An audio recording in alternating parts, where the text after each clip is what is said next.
Como que eu recebo a graça de Deus? Quando eu digo não a toda idolatria, seja ela qual for, e eu sigo Jesus pelo caminho. Os 4 pontos do Evangelho. Repita: louvado seja nosso Senhor Jesus Cristo, para sempre seja louvado. Acolho mais uma vez os que estão aqui no santuário, você que nos acompanha ao vivo aí da sua casa, e você que vai assistir este vídeo depois que ele foi aí disponibilizado. Nós estamos aqui no 28º domingo do tempo comum do ano B. As leituras da reflexão está em Marcos, capítulo 10, versículos 17 ao 30. Primeira leitura, livro da sabedoria, capítulo 7, do 7 ao 11, e o salmo é o 89. Permita-me, meus irmãos, resumir de maneira bem resumida o que nós ouvimos no Evangelho. Aí a gente entra confrontando-o com a nossa vida. Jesus, ele está caminhando, e aparece um jovem, entusiasmado. Ele chega correndo, cheio de vida, de alegria. Ele diz que Jesus é um bom mestre. Jesus gostaria que ele visse a sua pessoa como filho de Deus, mas ele o vê apenas como mestre. Aí Jesus vai dizer que ninguém é bom, só Deus é bom. Ele está falando daquele rapaz que era um homem que se considerava bom, mas não suficientemente para Deus. Se você puder, anote isso aí. Não basta você ser bom para você mesmo. Você precisa ser bom suficientemente para Deus. E Jesus pergunta àquele homem: por que você me chama de bom? Só Deus é bom. Tu conheces os mandamentos. E Jesus vai elencando para ele os mandamentos. Nós veremos que Jesus não toca na primeira tábua. Ele fica apenas na segunda tábua, que são os 7 mandamentos que têm a ver com a gente. Os 3 primeiros têm a ver com Deus, os 7 têm a ver conosco. Aquele menino, aquele jovem vivia esses 7, mas faltava aqueles 3. E o jovem, muito bom, vai dizer para Jesus assim: olha, eu tenho feito isso aí. Aí Jesus olha com ele com muito amor e diz: olha, você não está longe do reino de Deus. Uma só coisa te falta. Jesus aponta a carência dele. Você é muito rico, você tem muitas coisas. Vende o que você tem, dê para os pobres, e depois você me siga. Aqui não significa que quem tem deve vender tudo e dar para os pobres. A questão não é essa. A questão aqui é que Jesus conhece o coração. O homem vê a aparência, Jesus vê o coração. E Jesus viu, ele viu que aquele rapaz, ele era apegado à riqueza. Ele era apegado aos bens materiais. Jesus põe o dedo na ferida. É por isso que tem gente que não reza e não lê Bíblia. Se você reza de verdade, e se você ler Bíblia de verdade, Jesus vai colocar o dedo na ferida. Só isso aqui te falta. E Jesus viu que aquele homem apegado teria que renunciar ao seu apego. Ele está apegado ao dinheiro. Talvez você não tenha dinheiro, mas você esteja apegado em outras coisas. As pessoas hoje estão apegadas à beleza, estão apegadas ao corpo torneado. Muitas estão apegadas a cargos políticos, e o ser humano vai se apegando a tanta coisa, e Jesus diz: olha, essas coisas que você está apegado aí, você tem que deixar. E aquele rapaz que chegou entusiasmado, sorrindo, correndo, ele vai embora cabisbaixo, ele vai embora triste.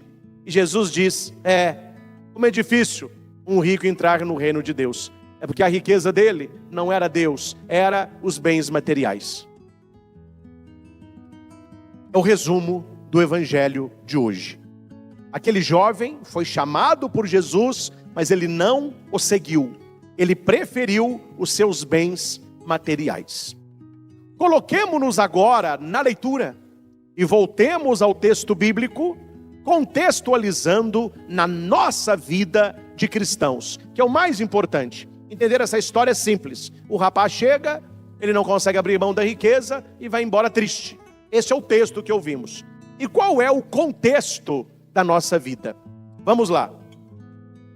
Naquele tempo, quando Jesus saiu a caminhar, veio alguém, não tem nome, muitos evangelhos têm nome: Jairo, Madalena, Zaqueu.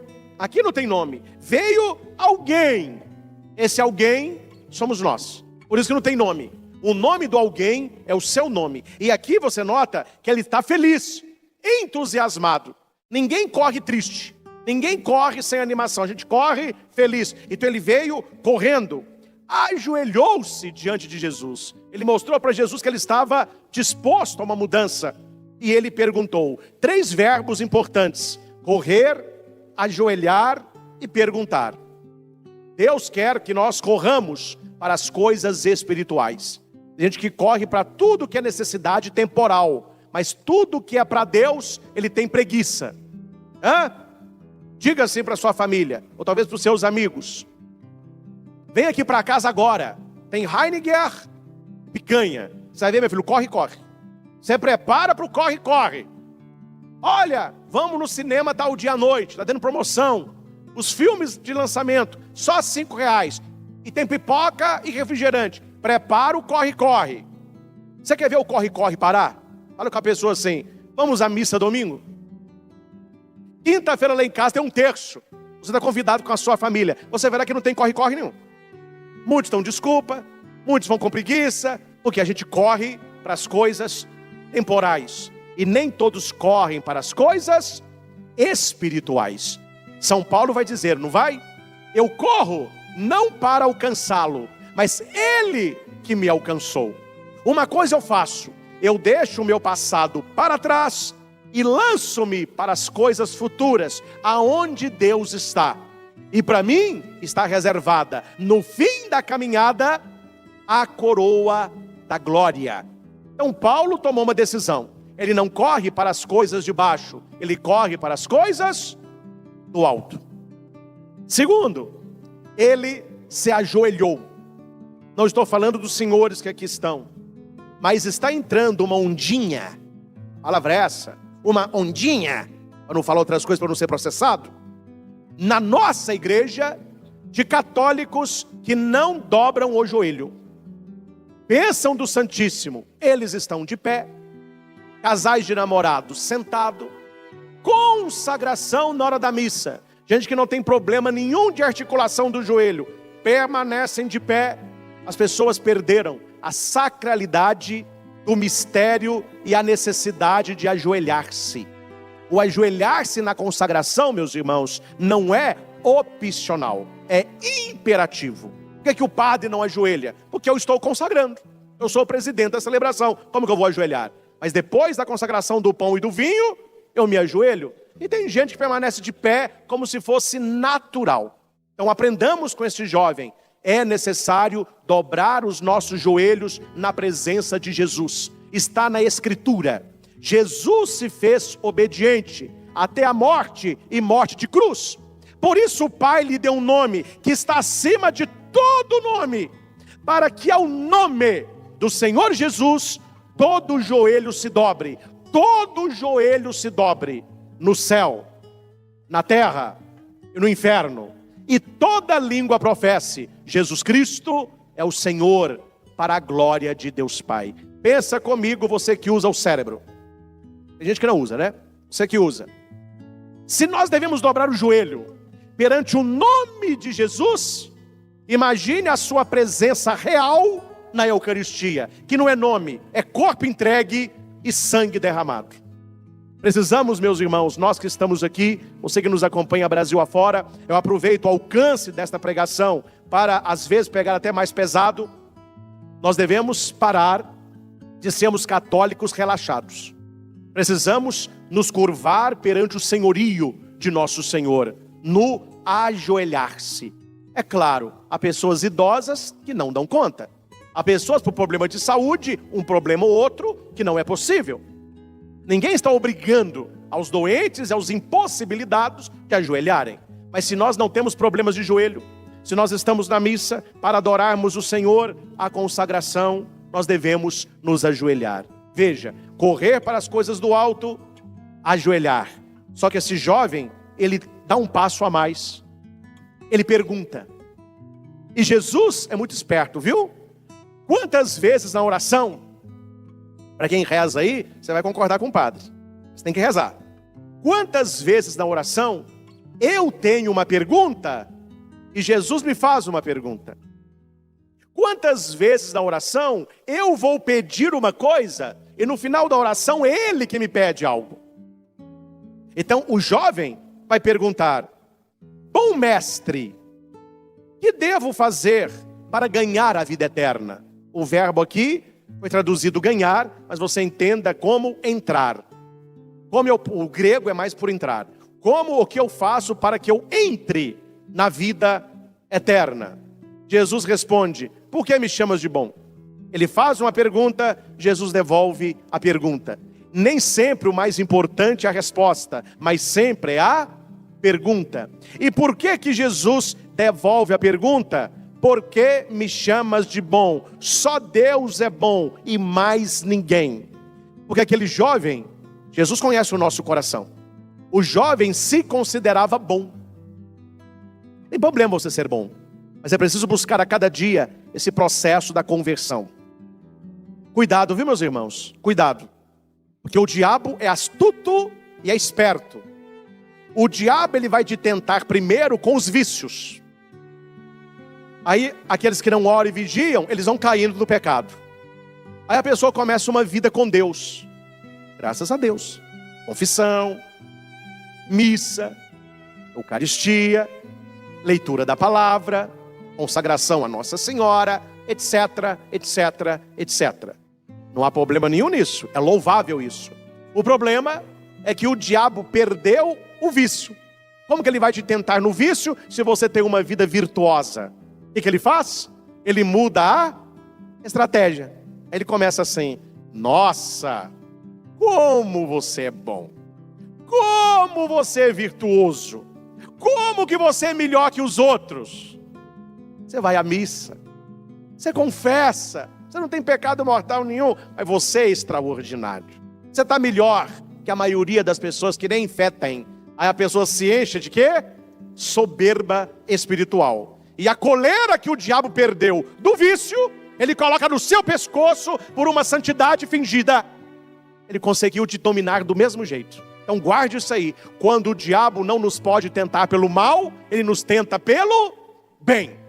Então cuidado quando você se acha bom demais, viu? Aí Jesus pergunta: não, mas quem é bom? Só Deus é bom. Porque o rapaz se achava muito bom.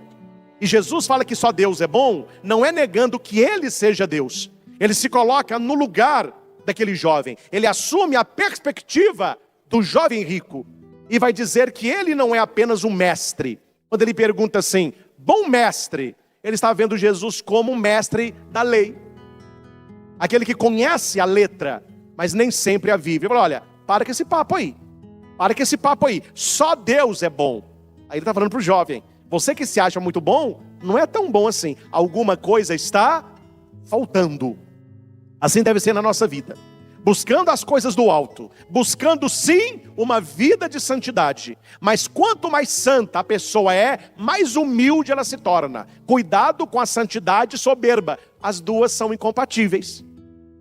Porque há pessoas que começam a caminhada de santidade e dana a brigar com a família. E dana a falar mal dos outros. E dana a ficar apontando o dedo. Peraí, qual caminhada de santidade é essa? Por que me chamas de bom? Ninguém é bom. Escrevendo ao jovem: só Deus é bom. Tu conheces os mandamentos.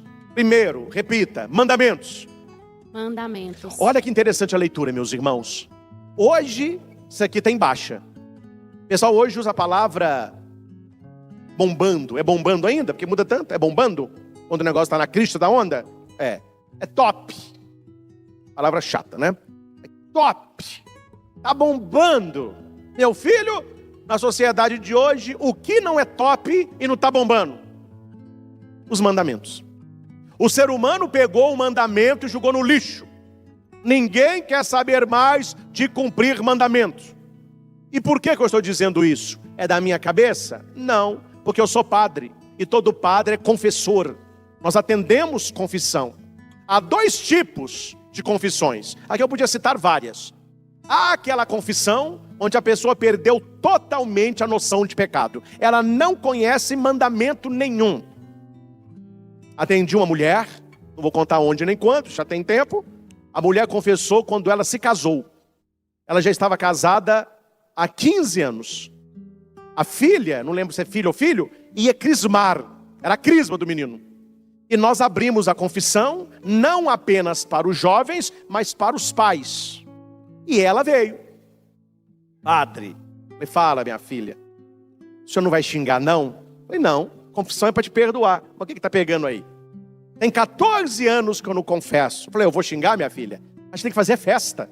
Você era uma filha pródiga, que há 14 anos saiu da casa do pai. Você está voltando pela confissão. Deus tem para você 3 coisas: túnica nova, anel no dedo e sandália nos pés. Que alegria que você veio confessar.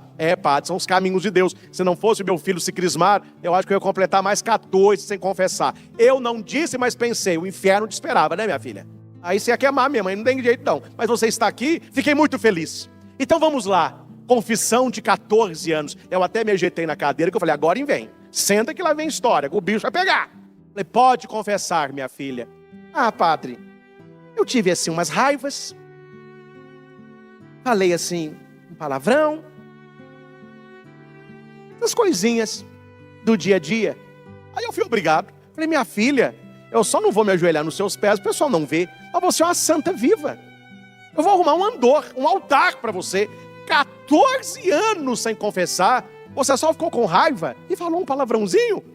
Os grandes santos, eles pegam 7 vezes por dia, e você tem 2 pecados em 14 anos, mas tá bom demais. Ela viu que ela falou, padre, é porque eu não me preparei, né? Eu falei, exatamente. É impossível você ficar sem confessar há 14 anos e vir me trazer esses 2 pecados, sem relevância nenhuma. Peraí, peguei uma folha de exame de consciência, falei, olha, prepare, no próximo atendimento você vem. Eu posso trazer a folha? Pode. Como você não confessa há muito tempo, a folha vai te ajudar. Eu posso marcar um X vermelho na folha? Falei, pode. O que é pecado, você marca. Tá bom. Passando um tempo, a mulher voltou com a folha. Falei, aí minha filha, padre, tive que comprar outra caneta vermelha. A primeira acabou a tinta. Falei, agora sim, vamos fazer uma confissão bem feita. Meu filho, a mulher derramou o coração, mas tinha pecado para puxar com rodo. Mas não tem problema. Quando acabou a confissão, o que ela disse? Padre, com o perdão que eu recebi da igreja, saiu 1 tonelada do meu ombro. Eu estou leve como nunca eu estive.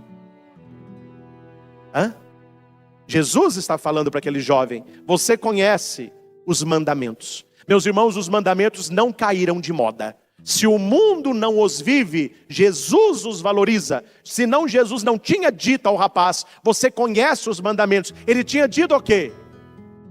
Você é da turma do Love? Eu tenho a turma do Love hoje. Você ama. Eu amo. Então, problema resolvido. É assim ou não é, meus irmãos? Jesus não diz isso. Jesus diz, você conhece os mandamentos. E Jesus vai falar o mandamento para ele. Não mate. Não cometa adultério. Não roube. Não levante mau testemunho. Não prejudique ninguém. Honre o teu pai e a tua mãe. Por que Jesus disse isso? Porque isso é importante para a salvação. Repita, isto é importante para a salvação. Isso é importante para a salvação. Continue repetindo. Os mandamentos são importantes para a salvação. Os mandamentos são importantes para a salvação. Amém, meus irmãos? Amém. Sou eu que estou dizendo? Não. Quem disse? Jesus. Jesus. Nós devemos prestar muita atenção no que Jesus anda falando. Ele vai na ferida do jovem. Onde estão os mandamentos? Você quer ser uma pessoa boa? Cumpra os mandamentos. E o rapaz aqui era bom mesmo. Não era um rapaz travesso. Ele vai responder para Jesus, mestre, tudo isso eu tenho observado desde a minha juventude. É um rapaz que merece todo elogio, todo louvor. Ele passou a sua juventude com Deus. Desde a sua tenra idade, certamente os seus pais o levaram para a igreja. Ele cresceu na igreja e desde a sua juventude ele ia praticando os mandamentos. Deixa eu abrir só um parênteses. Por que esse jovem diz para Jesus que ele cumpre esses mandamentos desde a juventude? Há uma idade na vida crítica para quem não reza. Qual é essa idade? A terceira idade.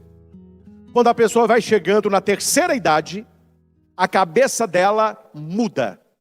E ela começa a pensar muito bem no que fala e no que diz. E ela começa a olhar o passado. Como ela já está muito vivido, ela começa a olhar o que viveu. E as pessoas que não tiveram Deus e não rezaram, elas querem recuperar o tempo perdido, que elas estão vendo a vida minguar.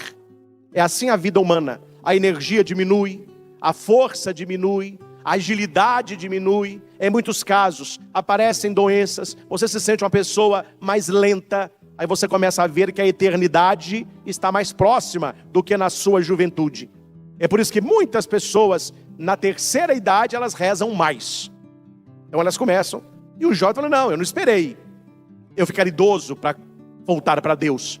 Eu sou de Deus desde a minha juventude. Eu honro a Deus desde a minha juventude. Jesus olhou para ele com amor. Vamos repetir? Jesus olhou para ele com amor. Para quem que Jesus olha hoje com amor? Para quem cumpre os mandamentos. Para quem quer mudar de vida.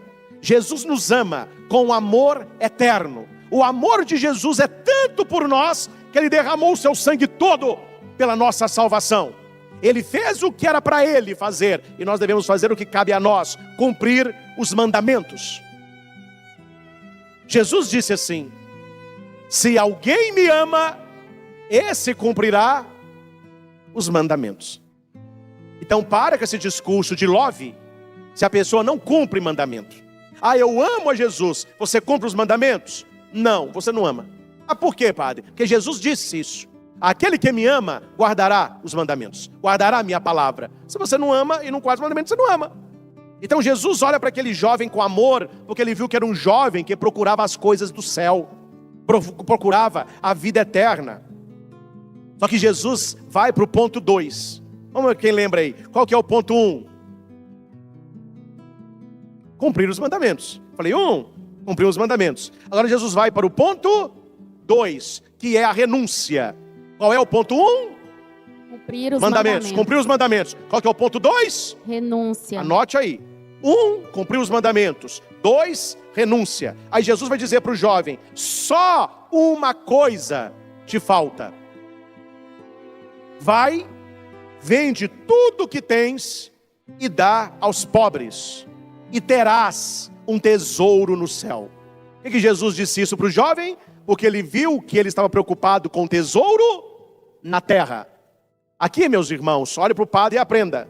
Não é questão de você ser rico ou ser pobre. Não é essa a questão. Senão as pessoas entram por esse caminho. Aí eu tenho que ser miserável para ir para Deus. Eu tenho que ser pobre para alcançar o céu. Não é isso que aqui está dizendo. O problema é quando a riqueza se torna idolatria. Você escolhe a riqueza no lugar de Jesus. Porque aqui, vamos dizer a verdade, vocês vão te concordar. Há muitos ricos que vão para o céu. E há muitos pobres que vão para o inferno.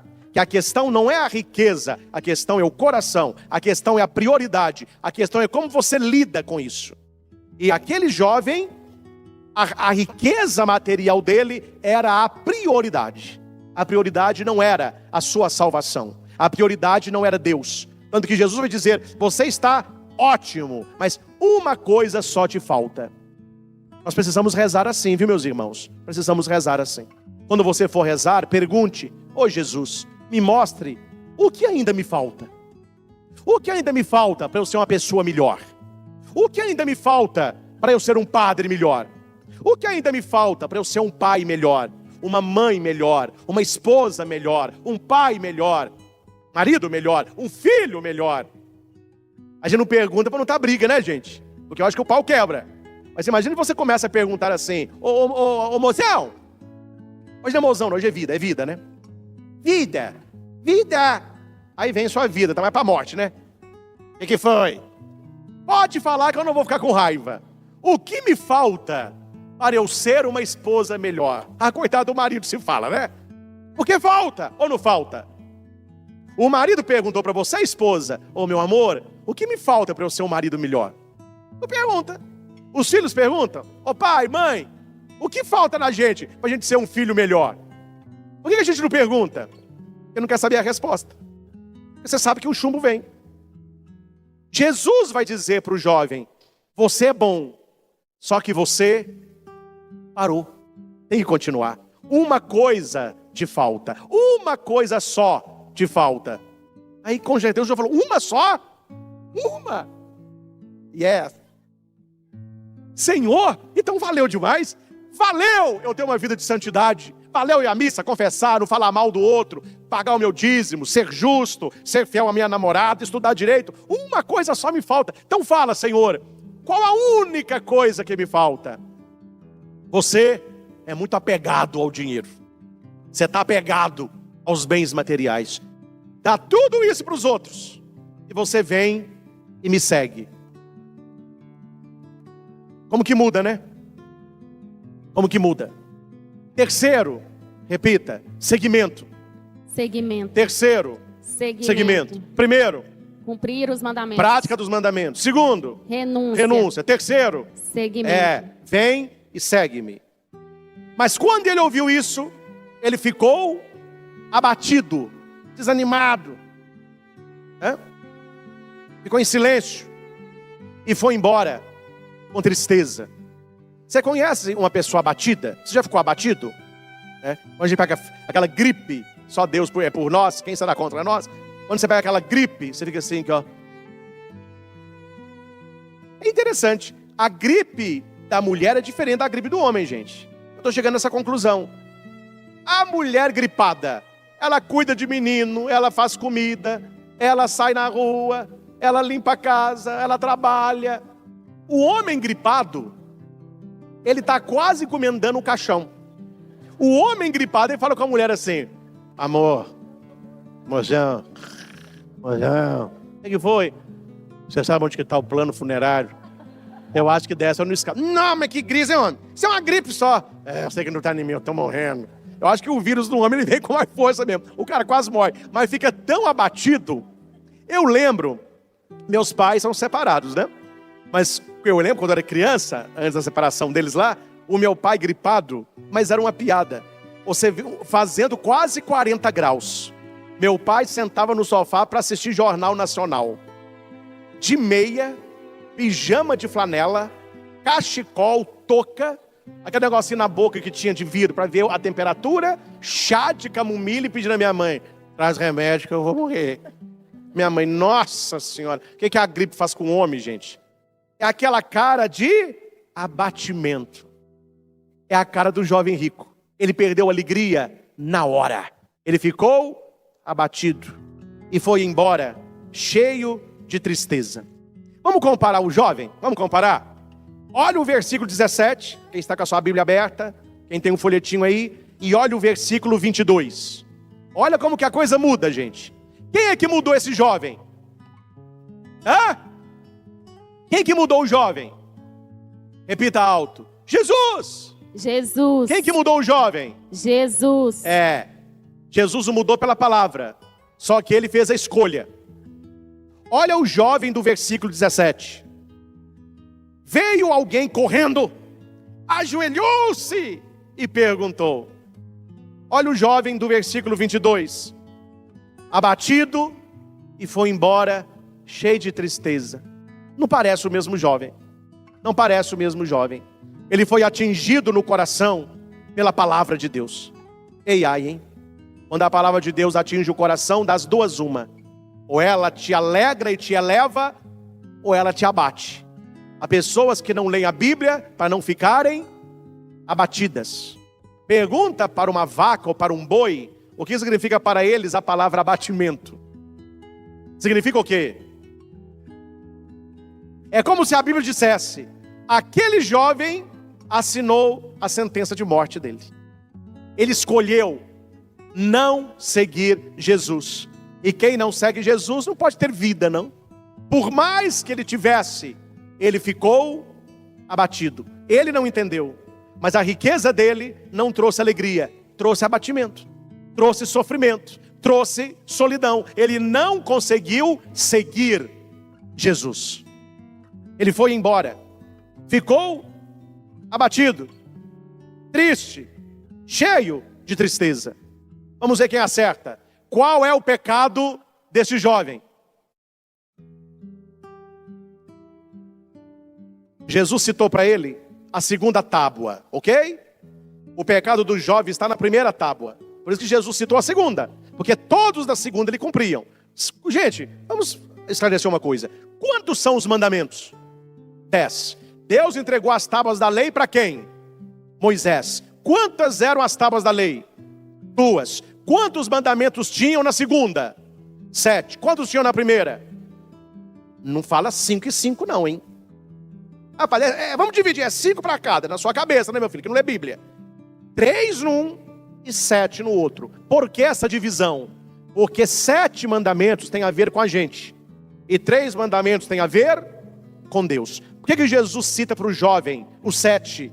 Porque ele cumpriu os 7. O problema dele está no... Qual que era o pecado do jovem? O pior pecado, que Deus não tolera. Quando você coloca alguma coisa no lugar de Deus, como chama isso? Tudo que se coloca no lugar de Deus tem que ser destruído, porque é um ídolo. Qual que é o pecado do jovem? Idolatria. Repita alto, qual é o pecado do jovem? Idolatria. Ele é um jovem bom, cumpria os 7 mandamentos, mas ele cometia idolatria. Por quê? Ele adorava os bens materiais. Olha, como que você sabe que ele adorava os bens materiais? Porque ele não seguiu a Cristo, porque era rico. Ele preferiu a riqueza que Jesus. Uma coisa só te falta. O que é, Jesus? Largar a idolatria do dinheiro. Qual é a nossa idolatria? Talvez o gesto do dinheiro. A maioria de nós aqui, se não trabalhar, não tem. Então não tem idolatria de dinheiro. Mas vá nas academias hoje, mais à noite, pessoal que treina até sem camisa, veja eles no espelho, qual é a idolatria?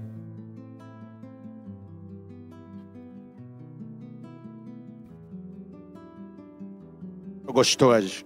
Idolatria do corpo. Qual é a área hoje que mais está dinheiro na medicina? Idolatria da beleza. Então, meus irmãos, vamos parar com essa. Que idolatria? O pessoal fica batendo. Idolatria é o católico que tem imagem. Eu vou te mostrar, meu filho, uma série de idolatria de quem fala isso. Não tem nada a ver. E fala, e a gente não fala da idolatria de lá. Idolatria do dinheiro. Idolatria de passar a perna nos outros. Idolatria de entrar numa igreja como a Ferrari, para as pessoas tocarem no carro, para ter prosperidade. N situações. Então a idolatria, ela vai além de apenas você idolatrar um Deus, mas transformar qualquer coisa e colocar no lugar de Deus. Para o jovem, era o dinheiro dele. Para muitas pessoas, é o corpo. Para outras, a beleza. Para outras, a fama. Para a pessoa ter sucesso, ela vende a alma para o diabo, literalmente falando. Literalmente falando. E cada um está correndo atrás de alguma idolatria. Aí Jesus está falando, olha, você é uma pessoa boa, mas isso aí te falta, viu? Abandone isso. Aí você vai poder me seguir. Atenção, meus irmãos. Talvez você nunca pensou nisso. Por isso que é bom a gente ler o Evangelho e ficar rezando durante a semana. Eu não tinha pensado nisso também, não.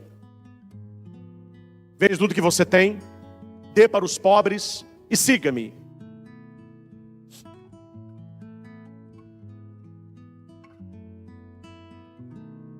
E Jesus? O que Jesus fez? Pai não, vem cá. Pai não. Pai não. Sou carente. Se você não ficar, eu choro. Vamos fazer o seguinte. Fica com a sua riqueza, mas dedica um pouquinho de tempo para mim. Foi isso que aconteceu? Repita alto. Jesus não foi atrás. Jesus não foi atrás. Jesus não buscou. Jesus não buscou. Jesus não adulou. Jesus não adulou. É como Jesus falasse com ele. Você fez a sua escolha, meu filho.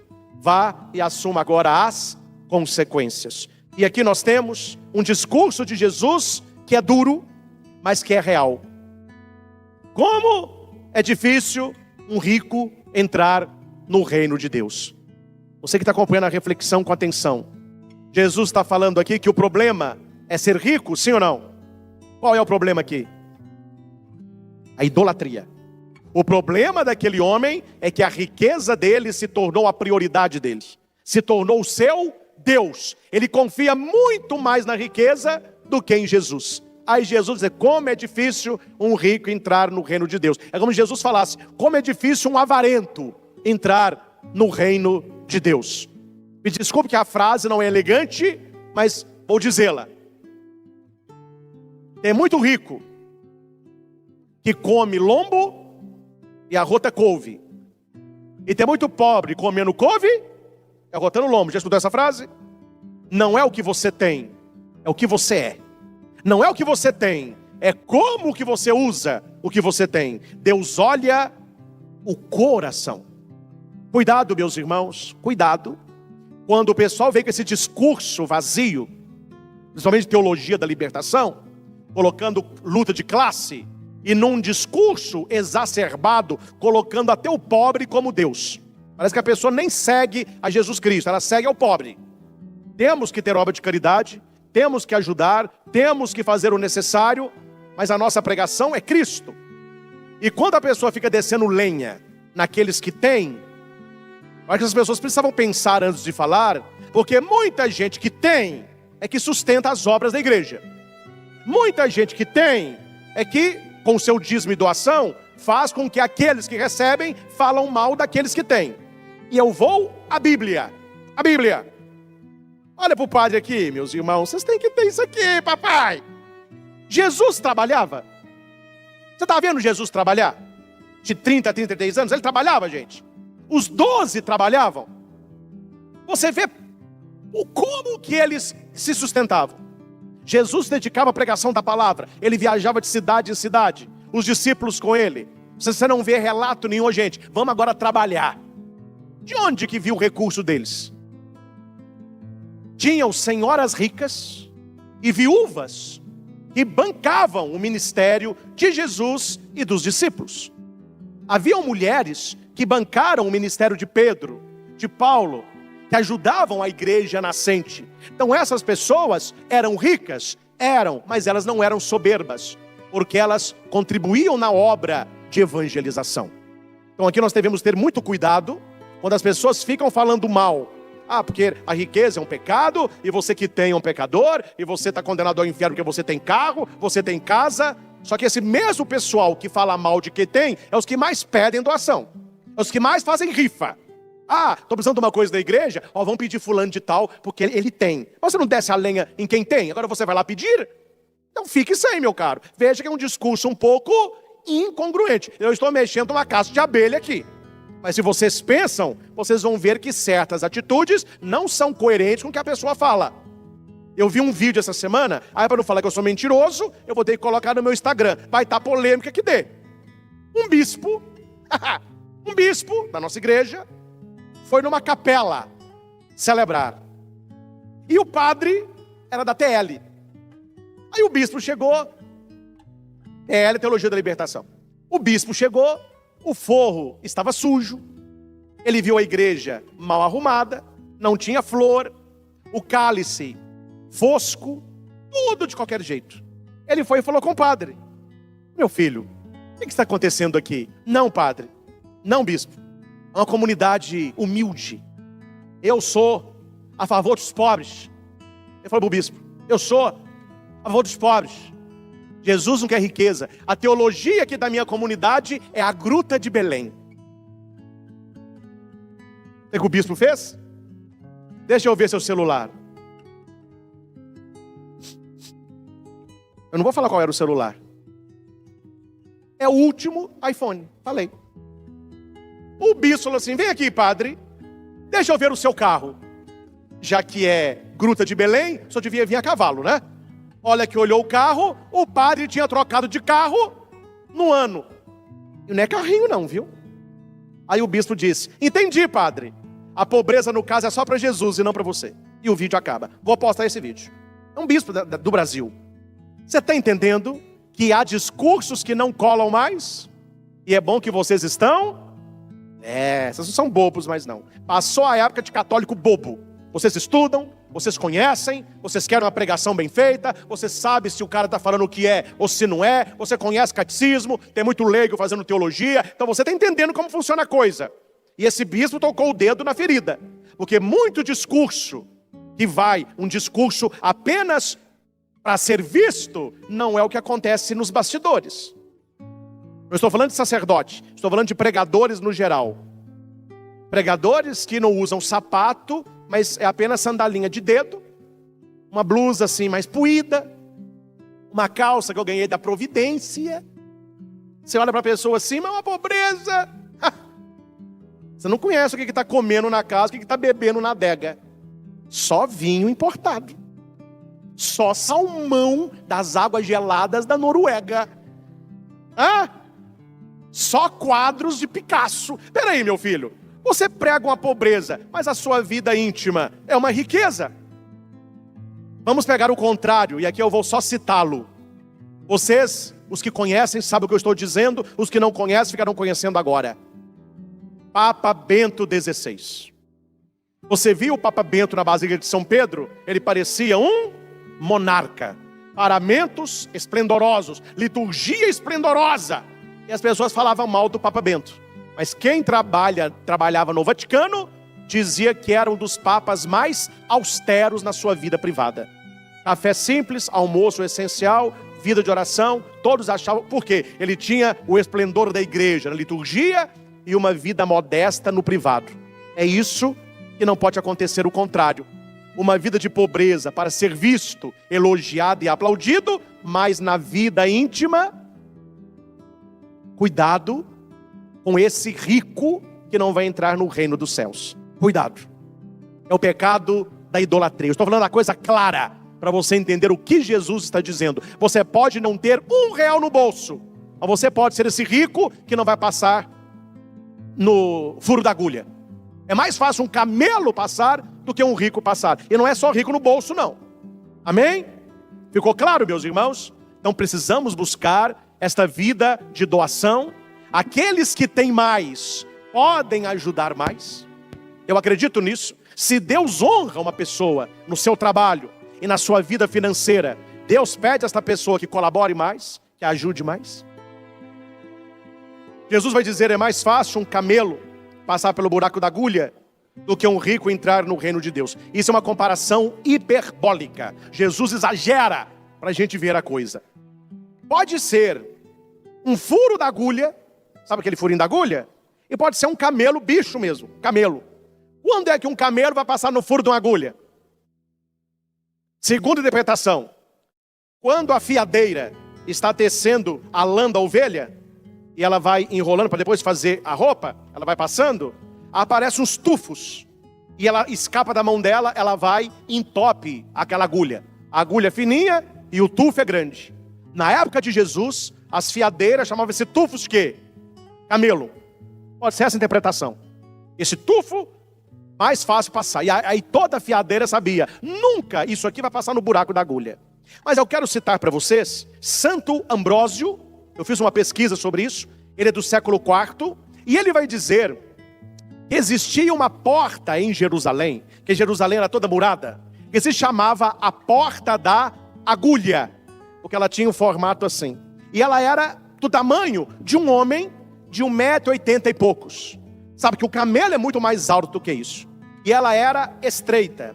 Para que o camelo passasse no buraco da agulha, entrasse pela porta da agulha, o camelo tinha que fazer duas coisas. O quê? Exatamente, vocês estão, nota 10.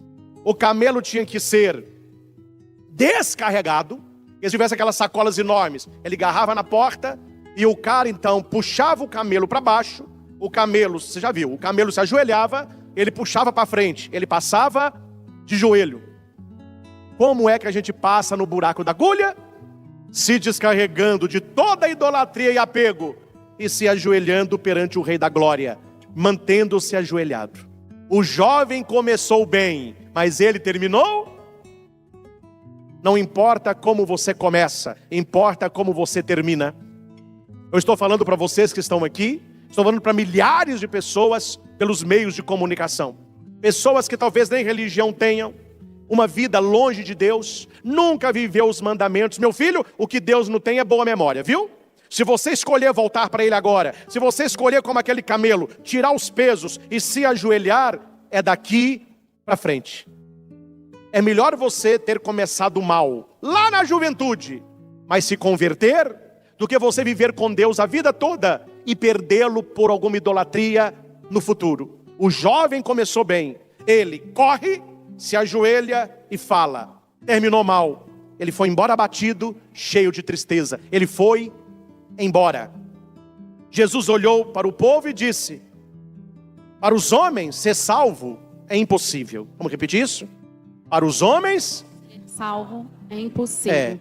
Cuidado, viu, meus irmãos? Quando você acha, e eu posso achar, que eu vou entrar no céu porque eu sou bom. Claro, temos que praticar a bondade e viver os mandamentos. Mas ninguém se salva sem a graça de Deus. São Paulo vai dizer: eu sou o que sou pela graça de Deus, porque a graça de Deus a mim dispensada não foi estéril. Para os homens isto é impossível, mas não para Deus. Para Deus tudo é possível. E finalizo com uma questão especial: como que Deus me dá a sua graça? Como que eu recebo a graça de Deus?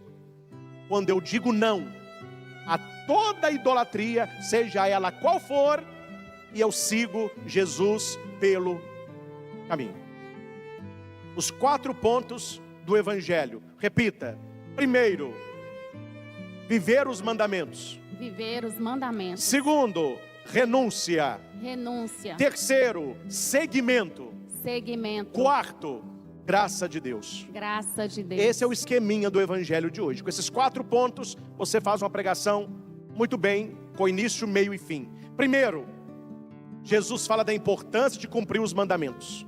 Segundo, Jesus fala da importância de renunciar ao que nos escraviza. Terceiro, Jesus fala da importância de segui-lo, mais leve. Quarto, Jesus fala da necessidade da graça de Deus. Meus irmãos, dito tudo isso, fica a pergunta para você, que não tem como eu responder no microfone aqui. Um dia, Jesus olhou nos seus olhos e no seu coração, e olhou no meu também. Ele disse assim: Padre Christian, você é como esse jovem, né? Desde a sua juventude, você está na igreja. Eu, quando tinha 7 anos de idade, eu já brincava de missa. Quer dizer, desde pequenininho, eu estou nas coisas de Deus. Mas um dia Deus me disse: uma coisa te falta. Renuncia a essa idolatria. E Jesus olha para você e diz hoje: uma coisa te falta. A pergunta é: você vai largar isso para seguir Jesus? Ou você vai largar Jesus para ficar com isso? Tá assim de gente, ó, que largou a igreja para viver no pecado. Tá assim de gente, ó, que largou Jesus porque achou que essa palavra é dura. A gente vai na igreja, eles ficam colocando carapuça na gente, fica falando de pecado. É melhor viver do meu jeito. O jovem rico escolheu viver do jeito dele. Não, eu não vou seguir Jesus, eu vou ficar com a minha riqueza. Só que Jesus disse para ele o que ele não entendeu: você tem que ajudar tesouro, meu filho, é no céu, que caixão não tem gaveta. Ajuntai tesouros onde a traça não corrói e o ladrão não rouba. Onde está o teu coração, aí estará o teu. Onde estava o coração daquele jovem? Na riqueza. Este é o pior pecado. Quando você coloca o seu coração na riqueza, na beleza, no status, em pessoas, no corpo, mas você não coloca o coração em Deus. É por isso que toda missa o padre diz, responda alto: o Senhor esteja convosco. Ele está no meio de Ou nós. seja, você escolheu segui-lo. Corações ao alto. Nosso coração está em Deus. Onde está o teu coração? Aí está o teu tesouro. Qual é o nosso tesouro? Qual é o tesouro escondido que eu vendo tudo para ter? Qual é a pérola preciosa que eu encontrei? Jesus Cristo. Corações ao alto. O nosso coração está em Deus. E porque o seu coração está em Deus, nós gozaremos dessa presença na terra e estaremos com Ele no céu. Vamos tirar da nossa vida, meus irmãos, toda idolatria, seja ela qual for, não apenas de falsos deuses, como tinha no Antigo Egito, na Babilônia, mas os deuses do mundo moderno, que tantos ficam idolatrando e não veem que entre Jesus e essas coisas, as pessoas escolhem estas coisas. Há muita idolatria disfarçada, tirando as pessoas, seja da vivência dos mandamentos, seja do seguimento de Jesus, com uma vida que passa também pela renúncia. Ao Senhor Jesus, toda honra, toda glória e todo louvor. Louvado seja nosso Senhor Jesus Cristo, para sempre seja louvado. Em nome do Pai, e do Filho, e do Espírito Santo. Amém. Amém.